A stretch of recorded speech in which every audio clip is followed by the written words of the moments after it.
Hello everyone, मैं सिर्फ योगेंद्र त्रिपाठी और मैं आपके सामने अपना नेक्स्ट वीडियो जो कि डीएसटीएल में एक इंपॉर्टेंट टॉपिक है न्यूमेरिकल पॉइंट ऑफ व्यू से इंक्लूजन एंड एक्सक्लूजन प्रिंसिपल उस पर बेस्ड है, उसको लेकर के आया हूँ।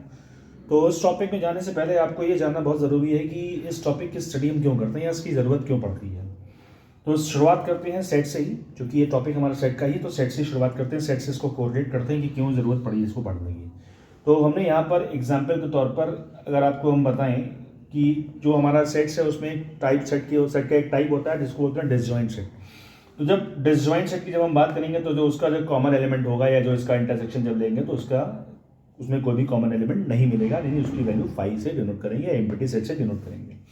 अब ये जो अगर हम एक ब्रीफ नोट पे कहें इस बात की, तो जो हमारा इंक्लूजन और एक्सक्लूजन प्रिंसिपल हमारा है, ये एक तरीके से देखा जाए तो सिर्फ कार्डिनैलिटी से ही कोरिलेट करता है, कार्डिनैलिटी ही बताता है। किसी पर्टिकुलर में आपको ये बताना है कि इस पेपर में इतने लोग बैठे हैं, उस पेपर में फिजिक्स में इतने लोग पास हुए, केमिस्ट्री में इतने लोग पास हुए, दोनों मिला के इतने लोग पास हुए, तो टोटल नंबर ऑफ लोग कितने अपीयर हुए।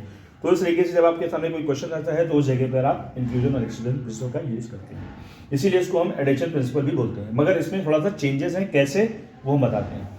जैसे मैंने कहा आपसे कि एक सेट हमने ए ले रखा है जिसकी वैल्यू ए और बी है, बी सेट ले रखा है जिसकी वैल्यू सी और डी है। तो जब इस पर्टिकुलर सेट का हम यूनियन करेंगे तो आप देखेंगे इसमें सारी वैल्यूज आ जाएंगी। क्यों? क्योंकि ये क्या है, डिसजॉइंट सेट है, इसमें कोई भी एलिमेंट रिपीटेड नहीं होगा, तो यूनियन में हमने वो वैल्यू लेंगे। अब उसकी हम कार्डिनैलिटी की बात करें तो आप देखिए हर सेट की वैल्यू अलग अलग है, तो उसकी कार्डिनैलिटी क्या होगी, 4 होगी। सिमिलरली जब हम इसकी बात करें, इसी तरीके से एक सेट हमने दूसरा ले रखा है जिसमें हमने एक सेट की ए लिया जिसकी वैल्यू लेकर रखी है ए और बी, दूसरा सेट लिया है बी जिसकी वैल्यू रखी बी और सी। अब इसका जब हम यूनियन करेंगे तो इस केस में आप देखिए यहाँ पर बी जो है वो दोनों सेट में कॉमन मिल रहा है आपको, तो उस दोनों सेट में जब कॉमन मिला है तो इसमें हम ए यूनियन बी में क्या लिखेंगे, ए बी सी। मगर जब इसकी कार्डिनैलिटी लिखेंगे तो आप देख रहे हैं कि कोई भी रिपीटेड एलिमेंट की कार्डिनैलिटी काउंट नहीं होती, वो वन टाइम ही काउंट होती है। तो नंबर ऑफ डिस्टिंक्ट एलिमेंट हमने यहाँ पे काउंट किया, तो वो हमारा ए यूनियन बी इस तरीके से यहाँ लिखा जाएगा। तो अब आप देखें तो जो हमारा इंक्लूजन प्रिंसिपल है उसी तरीके से कुछ होता है कि जहाँ पर हम वैल्यूज को ऐड करते हैं, मगर इसमें कुछ संशोधन है, कुछ चीज़ें हम इसमें घटाते बढ़ाते हैं, इसके बिहाफ पर उसको हम इंक्लूजन और एक्सक्लूजन प्रिंसिपल बोलते हैं। तो आपको अगर एक लाइन में कहें इसको यूज़ करने की वजह क्या है, तो ये कह सकते हैं कि जब हम किसी भी तरीके के डिसजॉइंट सेट की हम बात करेंगे या किसी पर्टिकुलर सेट की कार्डिनैलिटी की बात करेंगे, उसकी कार्डिनैलिटी फाइंड आउट करने की बात करेंगे, तो इस पर्टिकुलर का हम यूज़ करेंगे। अब इसमें एग्जाम्पल के तौर पर हमने यहाँ पर आपको इसमें दे रखा है कि जब आपके पास 2 वेरिएबल हो तब किस तरीके से फॉर्मूला इंप्लीमेंट होता है, जब 3 वेरिएबल होंगे तब किस तरीके से फॉर्मूला इंप्लीमेंट होता है।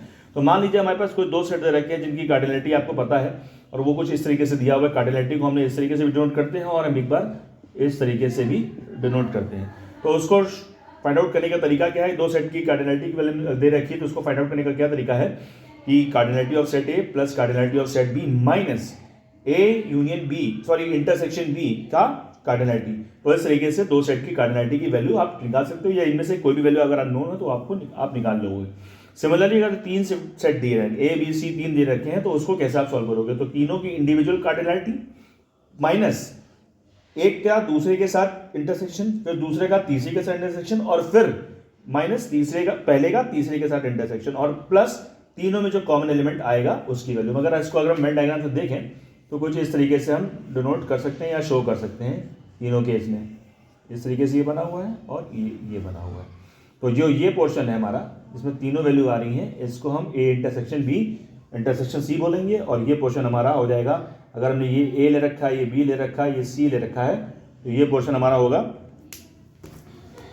ये पोर्शन हमारा होगा ए इंटरसेक्शन सी, ये होगा बी इंटरसेक्शन सी, ठीक है। इसी तरह से ये होगा ए इंटरसेक्शन बी।